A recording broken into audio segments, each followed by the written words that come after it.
Ngiselana ekuthuleleni ngihlukunyezwa uMaspala waseMnambithi oholwa yiqembu lenkata. uMaspala wangisebenzisa awangavumi ukungikhokhela. Angazi noma bangihlukumeza ngoba ngumuntu wesifazane umfelokazi yini. Bangihlukumeza bafuna ukungikhokhela sengize nginey'ngane ey'xoshwe emayunivesithi ngoba nginayo imali yokukhokha. Njengoba ngila kathuleleni nje ngizoba ripota ngomsombuluko nje ngeke kungimangazi ukuthi kusesekunabantu abazongivalela ugesi.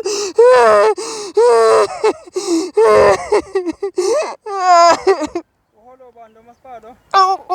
Iqembu lenkatha. Umeya wakhona bani? uR763.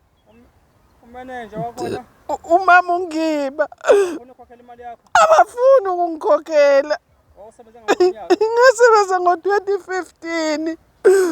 Kuze kube manje abakunike imali yakho? Mangikhokhela kancane kancane uMaspala ungakahlangani nomunye. Uthe masuhlangane no-Alfred Duma so kwinkathi iqembu lakhona abangasavumi ukungikhokhela kuze kube nanamhlanje nginenkinga enkulu kabi ngoba ngila nje ngizobe bazongivalela ugesi-ke ngomsombuluko njengoba ngila ngeke kungimangazi ukuthi bazongivalela ugesi.